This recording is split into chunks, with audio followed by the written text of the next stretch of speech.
A warm welcome to this Academy session on how to improve safety and health in global supply chains. Thank you for joining. I'm Griet Kattaert, the Head of Labor Rights at the UN Global Compact, and I will give you a quick overview of today's session.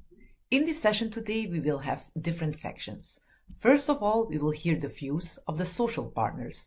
The employers and workers organizations will give you an answer on why it is important to use supply chains to improve occupational safety and health, and how we can promote a culture of prevention and protection.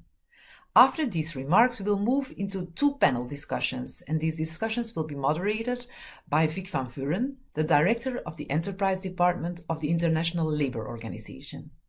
The first panel will discuss the prevention side, how companies can develop and integrate effective prevention policies as part of their procurement practices. In the second panel, we will look at the other side of the coin of effective occupational safety and health practices, namely how to improve the protection of all workers against work-related injuries. After these two panels, we will have time for questions and answers, and you can post your questions for all panelists using the question and answer function on the bottom of your screen during the entire session. Please also look out for key resources that will be shared in the session chat. Now, without further ado, I'm very pleased to give the floor to Owen Tudor, the Deputy Secretary General of the International Trade Union Confederation, and Matthias Storns, the Deputy Secretary General of the International Employers Organizations, as they will make both some introductory remarks. After that, we will move immediately into the two panel discussions. Wishing you all a very interesting discussion. Thank you. Hello, my name's Owen Tudor. I'm the Deputy General Secretary of the International Trade Union Confederation, the largest organisation of workers around the world. We have 200 million members. If we were a country, we'd be one of the 10 largest. We want to see occupational health and safety made a fundamental right at work. That would improve the accountability of governments in the countries where you operate. It would promote ILO occupational health and safety standards, and it would have an impact on trade agreements and due diligence in supply chains. We think this will happen in 2022. We expect that, but it will be long overdue by then. Why don't we start today by writing a safety clause into all global supply chain contracts, as I know some people already do?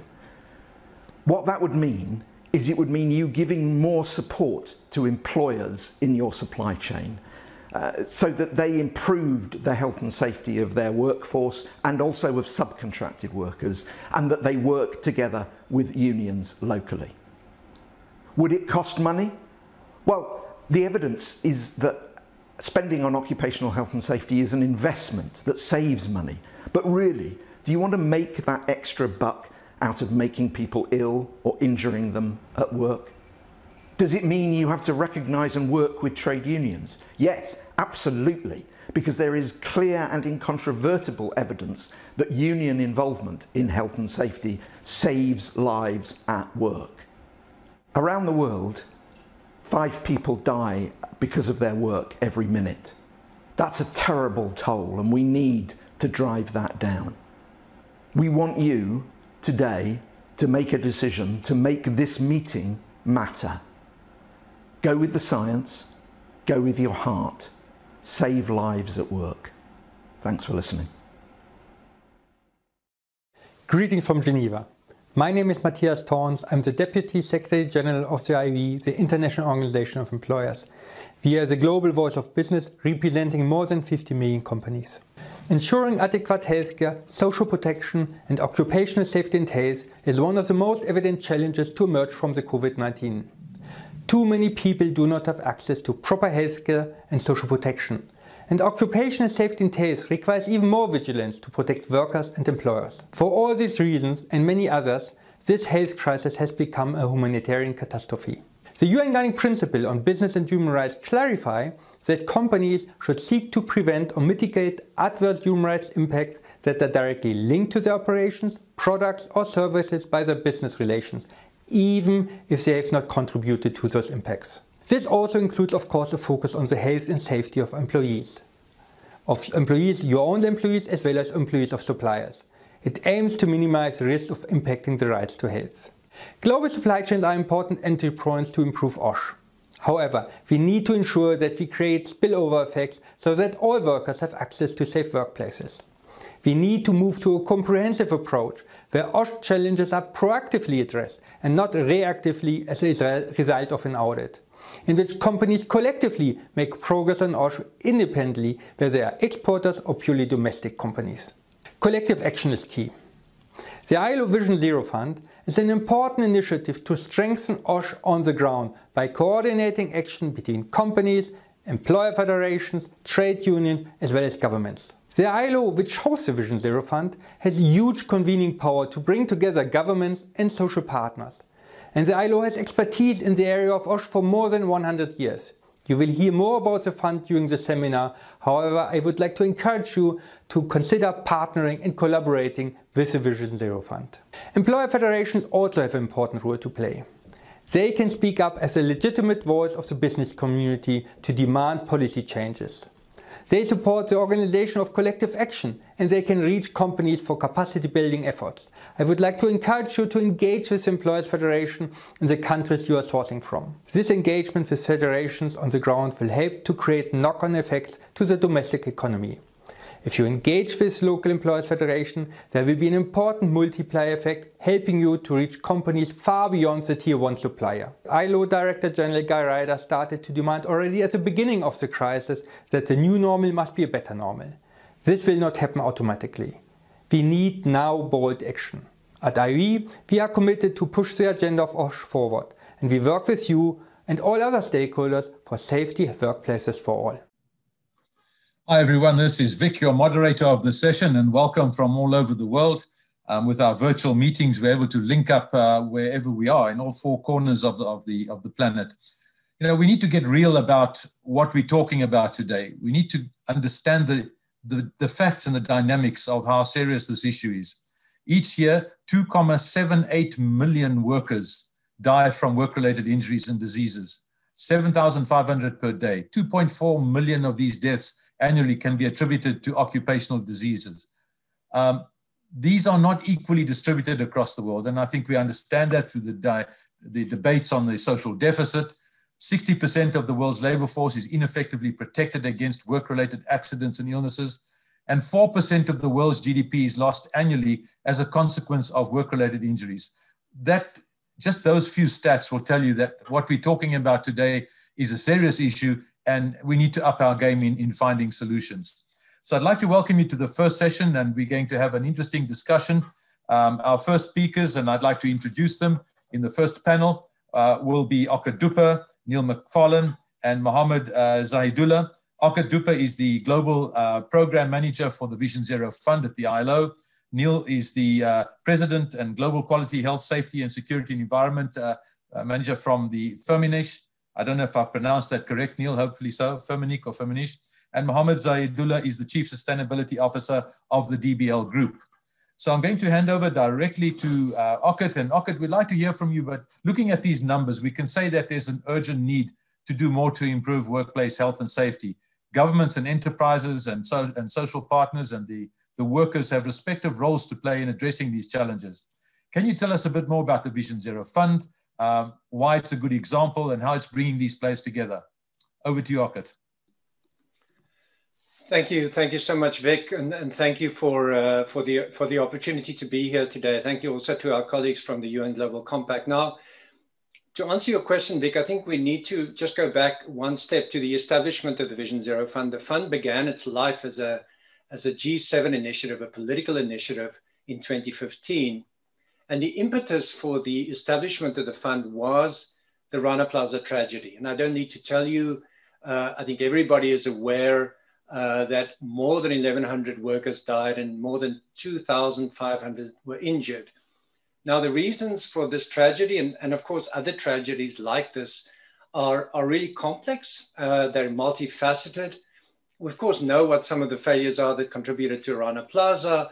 Let me name just a few. The sort of general absence of a culture of prevention at the workplace level and at national level, a weak legal and policy framework, ineffective regulatory authorities, so in this case, safety inspectors, However, while it is clear that I think the government and the factory owners in this case and the suppliers could have done a lot more, it's important to acknowledge that the responsibility really cannot be placed at the doors of host governments and suppliers alone.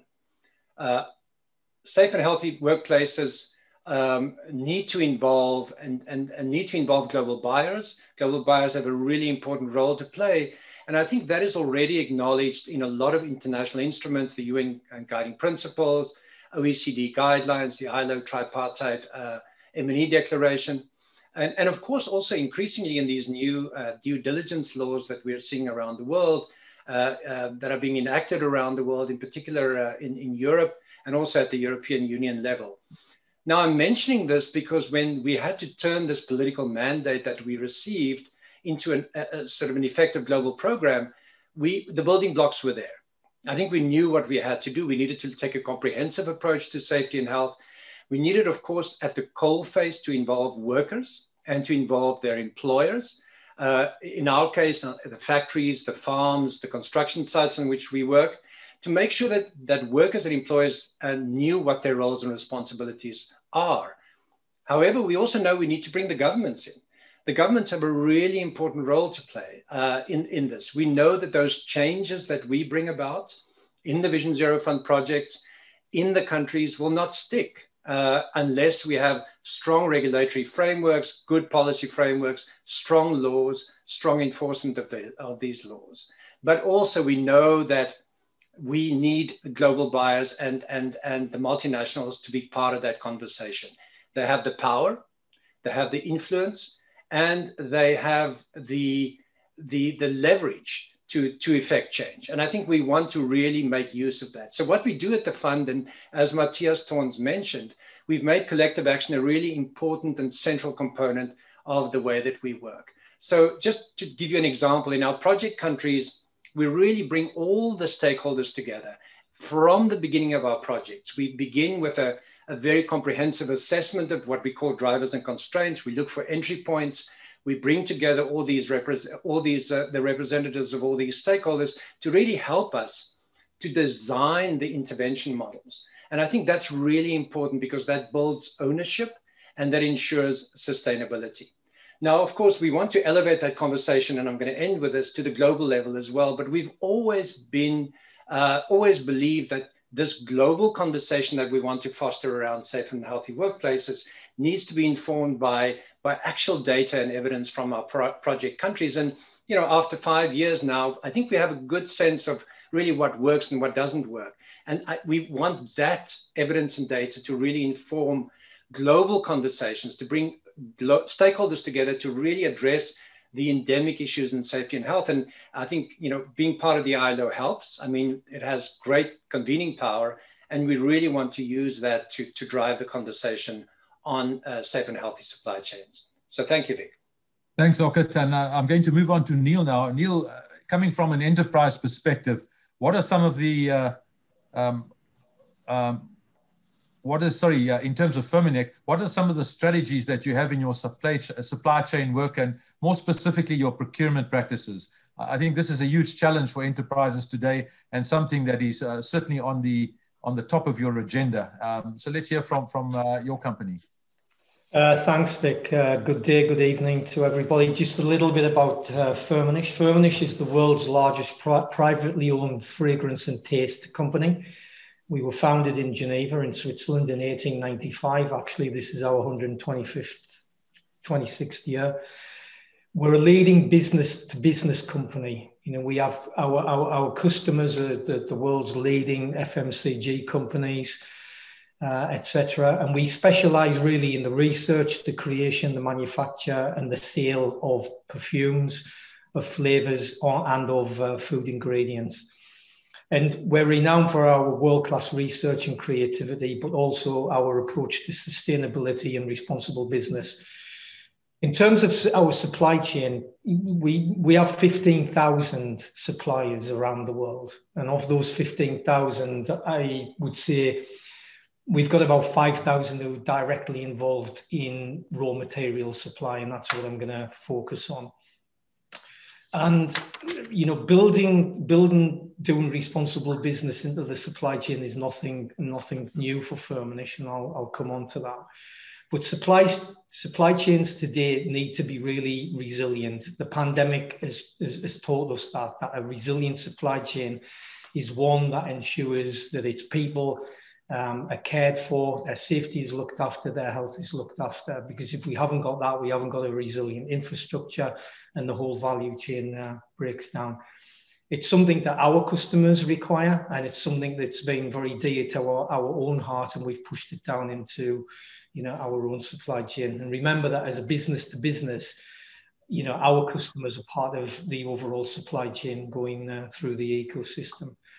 And that being said, Firmenich has always sought to operate on a responsible business. Long before, you know, CSR or sustainability became mainstream, we signed the International Chamber of Commerce Sustainable Business Charter in 1991, and we've had responsible business practices at the heart of our supply chain initiatives, you know, for well over 30, 40 years now. You know, Firmenich procures materials and services from reputable suppliers. That's our watchword. And we have a process in place, a 7-stage process that goes all the way from introduction to pre-qualification to registration, all the way through to managing the performance, developing that performance, and can go through to exit and saying goodbye to a supplier if the supplier doesn't meet our expectations. So we've got a very, very thorough, what we call responsible sourcing policy and responsible sourcing practices. Just recently, we've updated our supplier expectation manual. It's available online, it's on our website. And that supplier expectation manual really sets out, you know, what we expect from our suppliers. We expect them to uphold our code of ethics, our responsible way of doing business, and OSH is at the heart of that. So if you were to have a copy of our responsible business code of practice and our supplier expectation manual, you would understand as a supplier exactly what's required from you from an OSH perspective.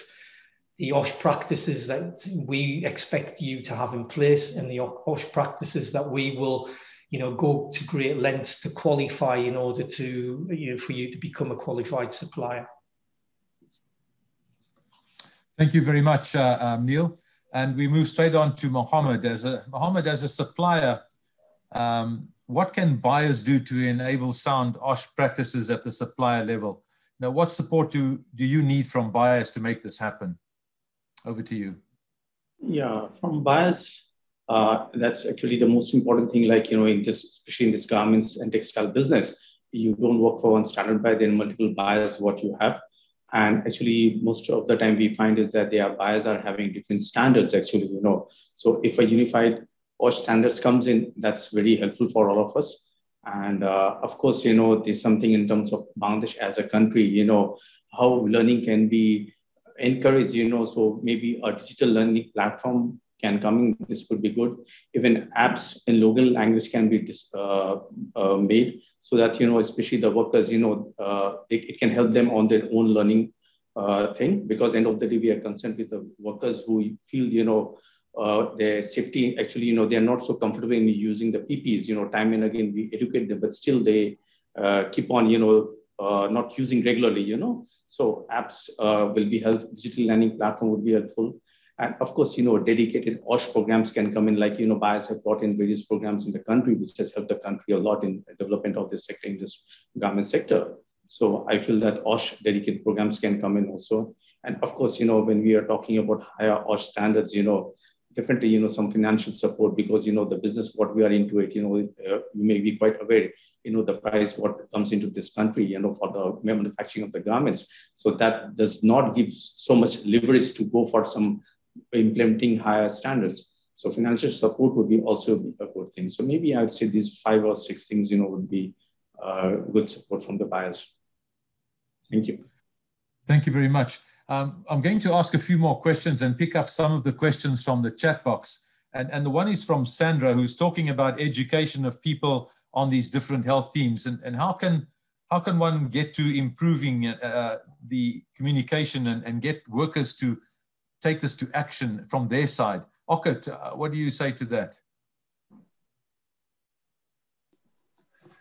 Thank you. Yeah, and thank you for that good question. I mean, I think, you know, if I may mention, we're working, and I think this question is related to that, Vic. We're working together with our colleagues at the UN Global Compact on a brief, on a report on safety and health in global supply chains. And we identify a number of practices there which we encourage companies to take, or to at least to adopt and to implement. And I mean, of course, these are not exhaustive, and we make the point that these are really just the beginning of a conversation about what can be done. But one of the things that we do highlight there, and I think it's an important point, is the role of companies like Firmenich, and I think Neil mentioned their role in particular, I think, in terms of knowledge sharing. I think that's super important to understand, you know, how important that role is. I mean, companies have great knowledge on occupational safety and health. They've developed really strong systems. They've trained OSH professionals. They have good monitoring systems, and they know more or less what works and what doesn't work. And I think that creates really important opportunities for knowledge sharing, and what we call in the report sort of vertical knowledge sharing. So really making sure that companies at the top of supply chains really share knowledge with their suppliers. And then also what we call horizontal knowledge sharing. Now, very quickly, in terms of sharing knowledge with the suppliers and the workers to make them more aware, I think Neil mentioned that they have certain conditions that suppliers need to meet, and they share that knowledge with them. The one thing I want to mention here, and I think it's very important, is just make sure that the knowledge that you share, that the requirements that you impose, that the practices that you identify as good practices are translated into the context. Because I do think, you know, it's often developed in a very different context from the context in which many suppliers operate. And I think, you know, it's really, really important. They may not have the resources and the skills and the competencies to implement it. So I think one thing about vertical knowledge sharing is making sure that it is realistic. I think that it's reflective of the sort of economic and the regulatory context within which your suppliers operate. Just very quickly, in terms of sharing knowledge across supply chains, I think your suppliers, and I'm talking here about to the big companies, to the multinationals, you've been able to share great knowledge with them. They've developed good systems. Encourage them to share that across the supply chain, in particular to companies who supply only to the domestic market. The one thing we do not want to have is a situation where we have a dual system within that, a kind of a creation of a two-tiered sector where some companies have good OSH practices and some don't. We really want to create a level playing field and ensure that we lift kind of all the boats. So I think knowledge sharing, I think, Vic, and the role of multinationals here is really, really important. Neil, coming to you, you know, coming from a large corporate as you do and a multinational, what kind of advice can you give to small businesses? How do they keep in this game? How do they look to keeping up the standards and remain competitive at the same time? They don't have the means always to do that. What kind of advice could you give to them? Thanks, Vic. I want to build on Ockert's questions. I want to look at the opportunities and the challenges of engaging suppliers. And as I said, you know, we've got 15,000 suppliers, but let's just concentrate on the ones that directly supply raw materials, the 4,000. And they range from, you know, they're not multinational companies. They range from everything from a smallholder farmer through a small to medium enterprise, all the way up to a multinational. So it can be, you know, it can be natural raw materials in Indonesia, all the way up to, you know, industrial chemicals from a company, a multinational company in Germany. And we're very, very mindful of that when we audit and we engage with our suppliers. And let's not forget that, you know, our customers engage with us as a supplier and are very willing to share their standards with us. And we feel that we've got an obligation to pass that down, you know, through the supply chain. But to be mindful of what Ockert said, it's very easy for a customer to have a discussion with Neil about their expectations, and Neil, you know, implementing that within Firmenich. But when you've got 5,000, you know, suppliers of all sizes, shapes, and diversity, you've got to have strategies on engagement and strategies on sharing and learning that are, fit for purpose. And we put a great deal of effort into that. We put effort into looking at where the risks are in our supply chain, looking at where we can engage and support to bring improvement up, but it's not a one size fits all. It's not, you must implement this standard right across the board, and we don't care whether you're small, medium, or large. So we do put a lot of effort into understanding, what's practical, what can be achieved. A good example of that would be, we recently completed the construction of a plant in China. And we decided right from the beginning that because of our sustainable practices and responsible business practices, we wanted to engage suppliers who were going to meet the construction standards we would apply anywhere in the world. And that, we put a great deal of effort into making sure we selected the right contractor, but also given that contractor the training and the tools that we have and the support that we have in order for them to meet our expectations. That project lasted 2 years, construction project. It was an investment of $80 million. And that project was successfully completed with 3.2 million exposure hours of work with 0 injuries. And we feel that that was down to the level of engagement we had with the suppliers who were on that contract and the level of sharing and learning and support that we gave. Not just, have you got the right certificate? There's the manual. We expect you to follow that manual. We were heavily invested and engaged in developing the culture that we wanted to get the right end result. Thank you. Mohammed, when I look at the questions in the chat column, a lot of them are asking about good practice and practical suggestions. If you had to think about your experience in this area with your organization, what are good and practical practices for interacting about OSH with partners in the supply chain? Have you got any suggestions in that regard? Yeah, actually, most important is that, how this particular knowledge, what we carry is that, it's spread out. As somebody was rightly saying, it's about the vertical and it's about the horizontal thing, And like, for example, if every organization takes a responsibility, like, for example, we have actually, our business model is that, we are a garments manufacturing exporting company, and the other processes are all internal factories of DBL. Like, we have a spinning mill which manufactures yarn, it gives to the fabric mill. So this, what we are doing is that our first year factory, which is the garments factory, that's the way we maintain the international standard. So the knowledge what comes is we cascade it down to, horizontal to our other factories. This knowledge sharing is done. We even have best practices knowledge sharing that we do. And at the same time, for each individual factory, a responsibility can be taken where, they develop 10 other factories, their top 10% of the suppliers, and try to come and develop them with the standards. And what could be best is that, all one single standard comes into place. This is something what can be done maybe. Thank you. Thank you. We've come to the end of this first session, and I think what you need to understand is the depth and breadth of what we're talking about. We could have a few days talking about these topics. And so what we've had is a snapshot of what we're dealing with and some examples from a company perspective, from a program perspective of what is being done. And I'd like to thank Neil, Mohammed, and Ockert at this point for this panel, for your participation and giving us a sample of how you are approaching this topic.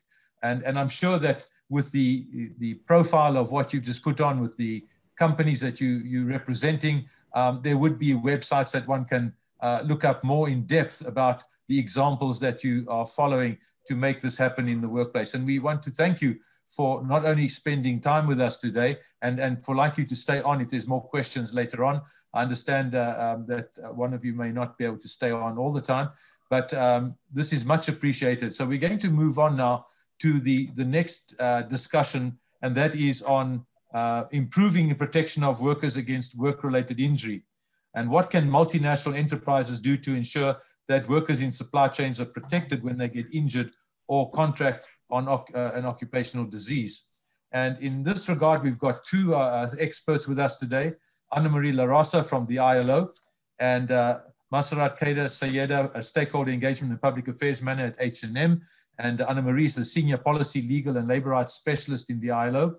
Anna-Marie, can you summarize what employment injury insurance, or what we know as EII, is about, and what the challenges are for business operating in countries with weak or inexistent EII protection? And I think already in the upfront, I'm not sure if it was in the opening video or in the comments, the question of the Bangladesh or the Alifaya in Pakistan are given as these massive challenges that we've got as good examples of how not to do it. So over to you, Anna-Marie. Well, thank you very much, Vic. And first of all, I want to stress the pleasure and honor that I have to participate in this panel with Masarat from H&M. For the first part of your question, Vic, well, EII, employment injury, is the oldest branch of Social Security and responds to a clear need of workers at their workplace. That is their loss of earning and the need of medical care and rehabilitation services in case of work-related illnesses or accident. The logic behind this is, as it was mentioned in the previous panel, is that employers have a responsibility to ensure safe working condition for their workers. And as a corollary to this, they should ensure compensation for the loss of income suffered as a consequence of a work-related accident or illness. And this is not charity. This is a legal entitlement.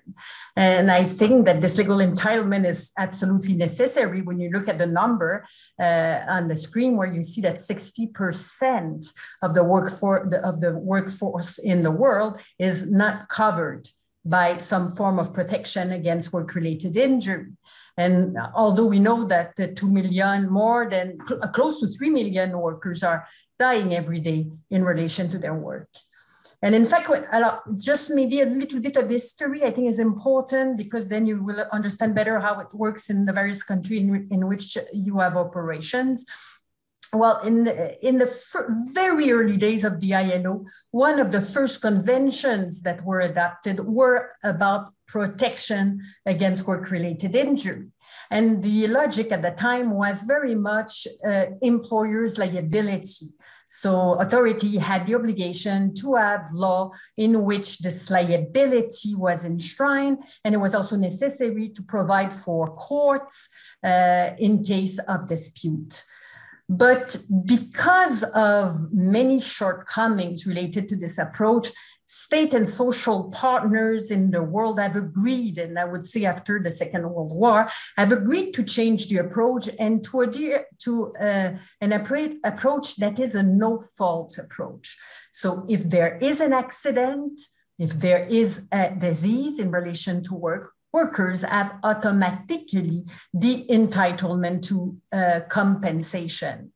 So the idea was basically to ensure that by a contribution paid by the employer based on the worker's wage to an institution, well, then the compensation would be fully guaranteed.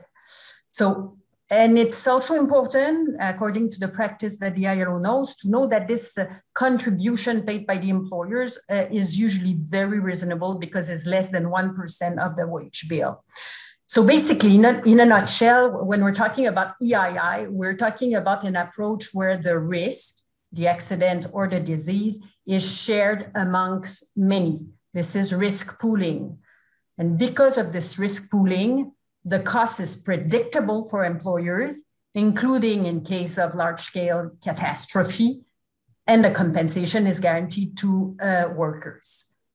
Now, if I turn to the second part of your question, the challenge for business operating in countries that are not where their headquarters are, well, these global business, if I can express myself this way, is first to check what type of system is in place and assess its shortcoming, if any. When the system reveals weak, when there are many ways that have been developed by global business to ensure proper protection for workers against work-related injury. The range is very wide. We have a lot of documentation in this regard if some would like to know more about it. And it encompasses purely private action where the risk will be covered by a private insurer, as well as situations where global business is willing to play a driving force to push authorities and social partners towards a national system of protection against work-related injury that all workers could enjoy, no matter where they stand in the chain of production. Thank you, Anna-Marie. And I'm going to move straight on to Masarat. Masarat, can you looking at the deadly collapse of the Rana Plaza in 2013, which captured many headlines across the world and which killed over 1,100 workers and injured many more, it stirred a debate over worker safety in supply chains. Now, in my last months, I've been interacting with you and your company, H&M, and see that you've been extremely proactive and coming to the table to try and help and to solve maybe preventing future problems and also looking at that which has happened. So what has H&M put into place since Rana Plaza, and how have you approached this topic? Thanks, Vic, and thanks for inviting me to this panel. As you correctly stated, for H&M, working on safety is an important priority. We want to kind of drive impact both within our supply chain, but also more broadly to the industry and to the workers in the countries in which we operate.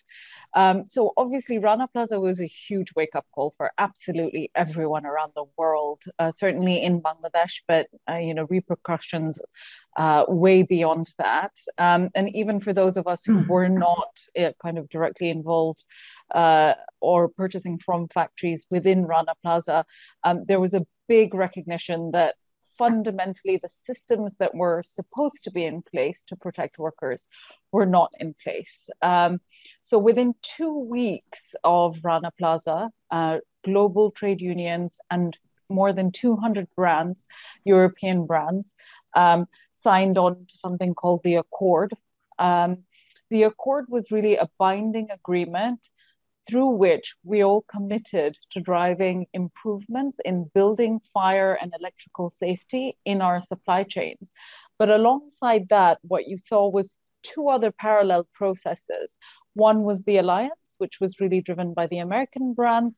And then we also, in parallel, and I think this point is really important, saw national stakeholders as well as international stakeholders committing to improving for other small and medium factories. As part of that, a national initiative was established. You know this well, the ILO was kind of at the front of driving that work. And all 3 of these systems really agreed on the same set of standards so that all factories in Bangladesh, all garment factories in Bangladesh could be inspected and then remediated properly. We know that OSH is not, safety is not a one-time thing. You can't go in, do an inspection, and then you're sorted. It's a constant effort that needs to be made. So all 3 of these systems put in place processes for inspection, for remediation, for follow-up. There was an opportunity to improve further on a regular basis, to look at what needed to get better. And that's driven huge improvements in Bangladesh. And sorry, just a little bit, you did also ask about our role in that. As H&M, we were, of course, one of the first signatories to the Accord. Since then, we've been on the steering committee of the Accord for the last 8 years. The Accord ended, it was between 2013 to 2018. After which the Transition Accord was established from 2018. In the Transition Accord, the work that the Accord had done was taken forward, but it was decided that national stakeholders would take over at the end of the Transition Accord. As a part of that process, the RMG Sustainability Council, or the RSC, was formed last year and officially took over the operational activities of the Accord with support from the Accord Secretariat over the last year. And so we're also actively involved with the RSC and continue to play a board role there. And we're also in discussions about trade unions, about how we can continue the strong partnership we have in the Accord. Thank you. And I'm going to ask you the first question and then come back to Anna-Marie while you are just on the topic that you've been speaking on. There's a question that asks, is there any suggestions for a brand to support better OSH policies beyond tier 1 suppliers with whom we do not currently have direct contact? Are you able to express an opinion on that? Yes, absolutely.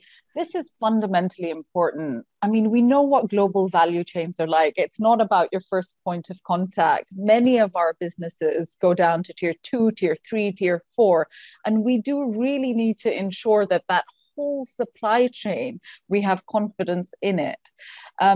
We ourselves do monitor our supply chain very closely. I think one of the advantages we have is that we have very strong and large presences in all our production offices.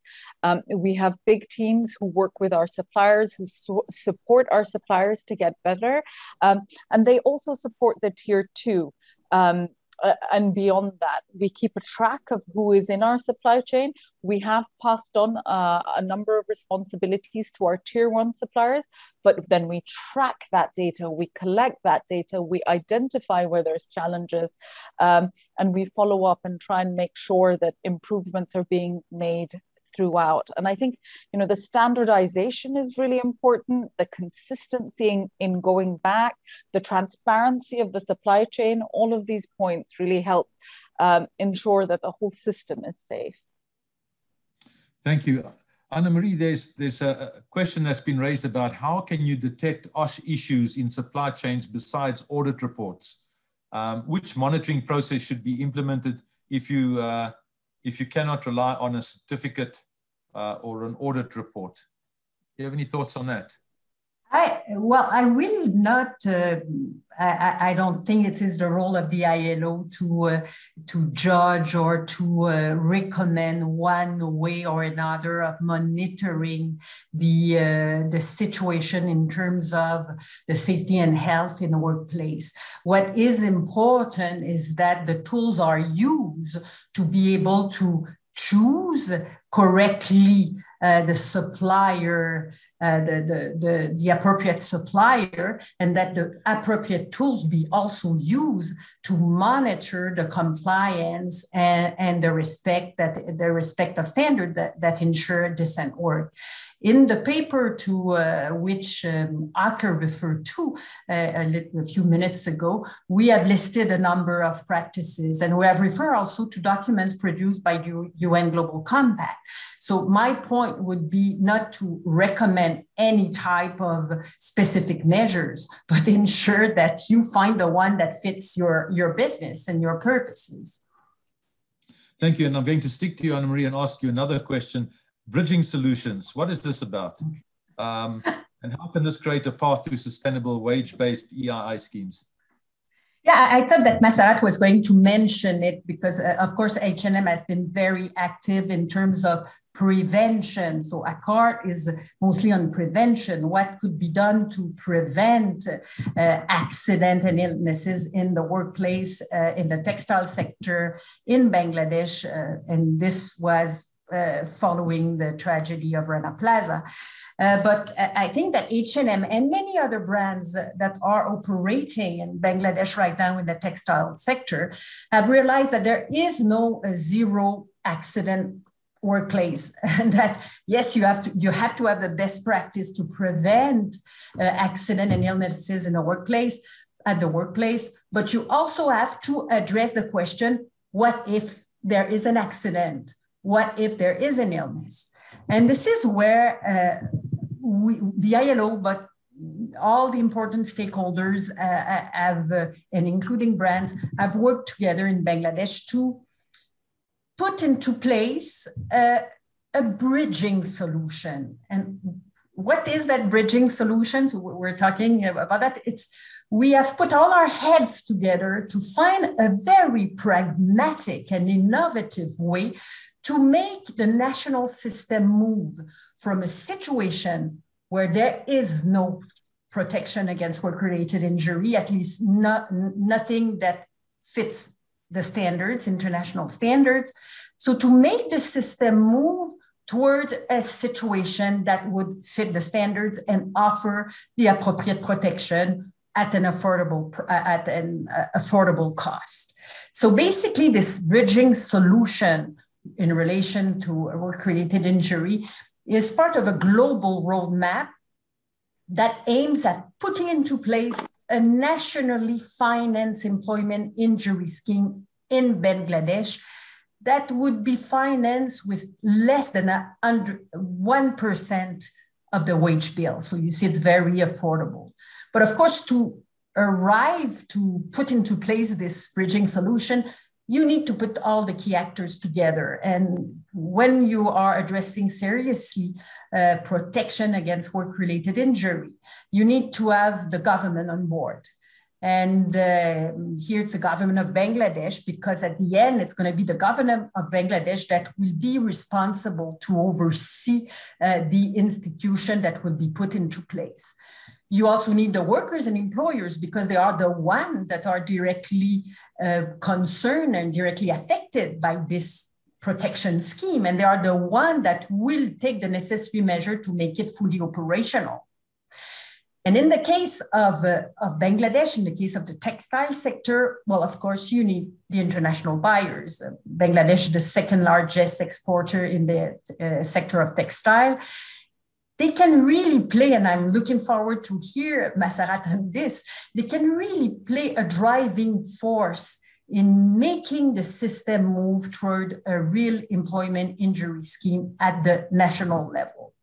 So it's really, I would say, this bridging solution aims at creating bridge amongst these actors. It aims also at, I would say, initiating the journey, walking the journey, while gathering the data and the experience to build a very strong and efficient institution. It completes, as I said, the efforts that have been done in terms of prevention of accident and illnesses. So in a nutshell, the bridging solution is temporary. For less than we plan that it should be in place for 3 to 5 years. It's going to be in the textile sector. It's going to cover both the short-term benefits, so the medical care that you need, or the short-term compensation that you need that when you are off work for a while. But it will also cover, this is where we're going to test the risk pooling that I've mentioned before. It's going to also cover the long-term benefit in case of death or in case of permanent disability. We will need a strong tripartite governance, a strong also institution responsible to manage these funds. The ILO is absolutely keen to support all these key actors in this endeavor. What I think is maybe a few final thoughts. If you allow me, Vic, it's important to see this bridging solution as maybe one initiative that can help Bangladesh to build stronger institutions related to social protection. And we have seen how important social protection is in time of crisis, as the one that we are facing. EII, in fact, should be part of a web of protection that are working together to achieve the best protection at a cost that is affordable for the government, the employers, and the workers concerned. I'll stop here, Nick. Thank you. Masrat, I'm going to come to you, but if I can ask Ockert and Mohammed to get ready, I've got some questions to bring to you as well as we get to the last part of the questions and answers that have come in. Masrat, from a business perspective, you've heard what Anna Maria said. What are some of the main challenges, but also maybe an opportunity relating to the bridging solutions and leading to sustainable wage-based EII scheme? Or sure. Any comments you want to make on some of the things that Anna Maria just said? Yeah, I think she's covered what the system is. ILO and the German government have been doing lots of really good work since Rana Plaza, actually, to try and support all the different stakeholders in kind of getting this bridging phase up and running and making it operational. Obviously, one has to recognize how challenging it is. The sector here is huge, the country is huge. Social protection cover is minimal at this point. We see our role, so we've come into this more recently, and we see our role as being kind of almost like a catalyst to provide financial as well as technical as well as kind of supply chain resources to really demonstrate how something like this can work, the positive impact that it can have, and thereby kind of give the country the example it needs to really be able to set this up and scale. So we're very excited that we have been included in this journey. We will be able to participate in this journey, as have a number of other brands. We believe that we have an important role to play in building systems and supporting countries to develop. Ultimately, I think, to be able to contribute to that impact, not just for workers within our supply chain, but more broadly, is a tremendous opportunity for us. You also ask about the challenge. I think it can't be underestimated.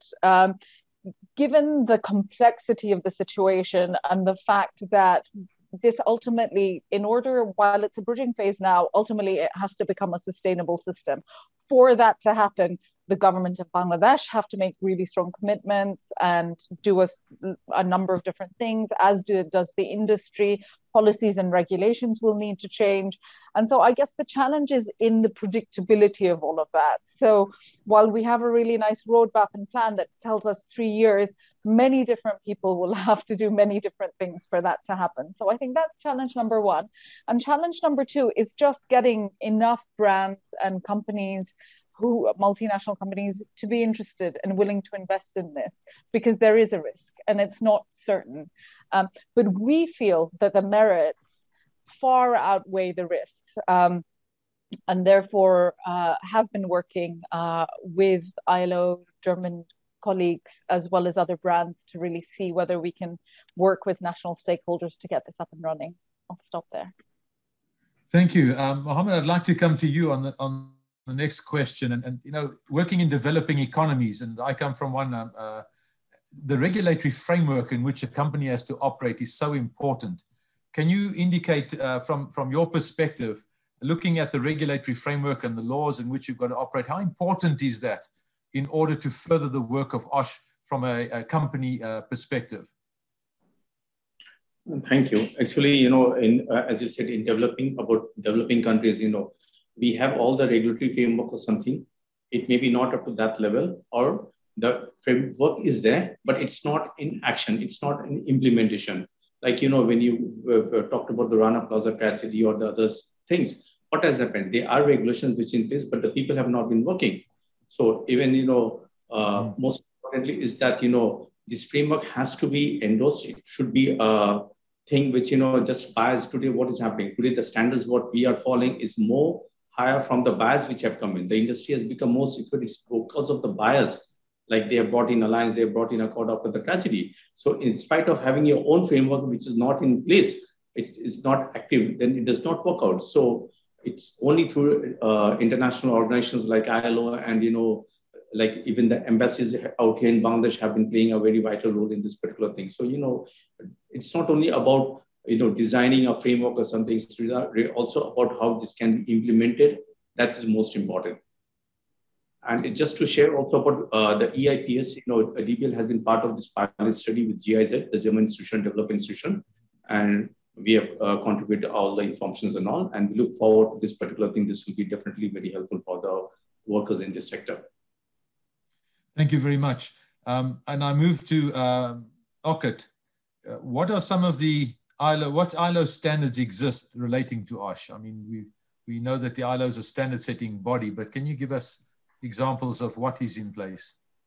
Yeah, thank you so much. And This has really been a very, very interesting conversation. And just maybe very quickly, Vic, to pick up on what Mohammed said, I think this is the point that I wanted to make earlier too, is I think that, you know, that regulatory framework is really, really important. And we've even found that in our countries in which we work, you know, all the changes that we bring about at the workplace level really is not sustainable or sustained unless, you know, the inspectorate is effective. The labor inspectors, as Mohammed mentions, they do their work, that there's a good national framework in place. So I think the ILO does a lot of work in that regard. I think the Vision Zero Fund does that as well. And we really would encourage the multinationals to be involved in that conversation as well. You have so much knowledge and expertise that you could bring to the table. And I think that's part of our collective action approach, is to really also bring the brands into that conversation about how to improve the laws, how to improve the enforcement of the laws.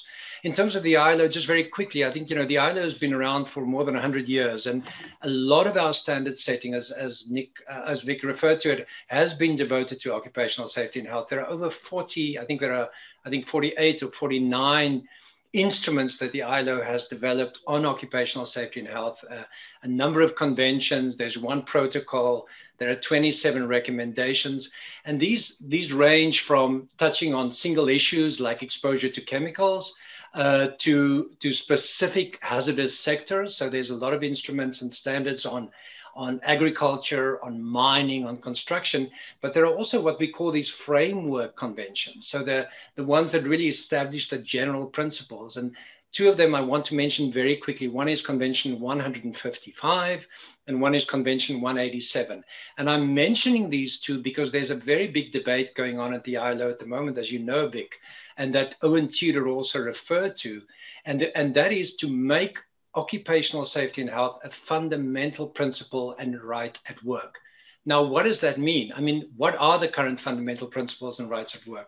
It covers freedom of association, it covers collective bargaining, child labor, forced labor, and non-discrimination. And there's a really important opportunity to elevate occupational safety and health to that same level. And what does that mean?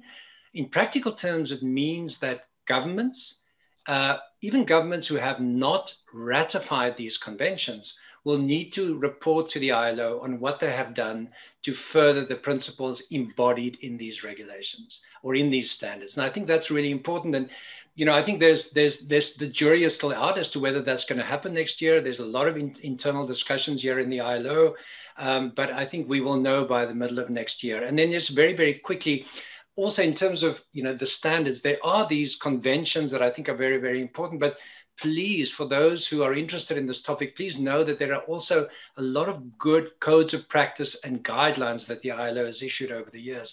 I mean, these are not binding, legally binding instruments, but they really provide a lot of guidance to multinationals, to everybody interested in this topic. Again, they cover specific hazards, they cover specific industries.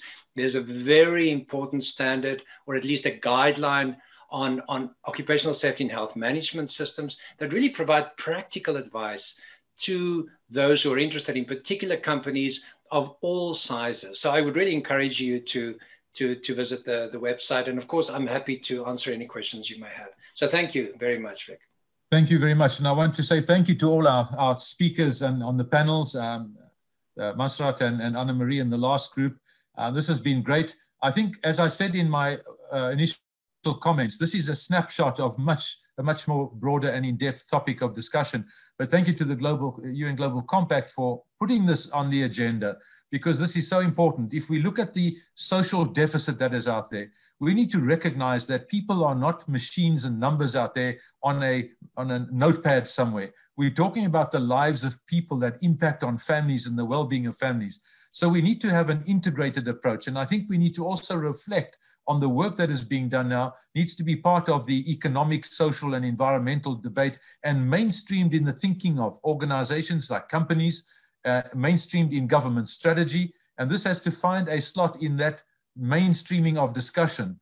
Only then will we find that the regulatory frameworks will come into place, and we'll find a coordinated delivery at the national and sectoral levels. So this is a much bigger discussion that we have to have if we're going to make an impact on this. And as I always say in these kind of discussions, we're talking to the converted. We're talking to those who have an interest in this topic, who might be practitioners. We need to get out there to those that are decision makers who can take the decisions to improve the workplace to the betterment of workers. I sound like a preacher. I want to thank you for inviting me to moderate the session. Thank you to all the speakers, and I'm going to hand back to Griet for final remarks, and we are on time and finishing on time. Thank you. Griet, over to you. Thank you so much, Vic. And I'm just not going to take that much time. I just want to thank Vic for a great moderation job. Our 7 speakers, thank you for your expertise. And I just would like to close this session by just mentioning, please look out for the report that is upcoming. It's a joint report together with ILO and UN Global Compact. And it will really focus on 9 business practices for improving occupational safety and health through supply chains. It's upcoming in these weeks. It will be promoted through the Global Compact website. So thank you all, and we are looking forward to continue working with all of you. Have a nice rest of the day. Bye. Thank you. Bye.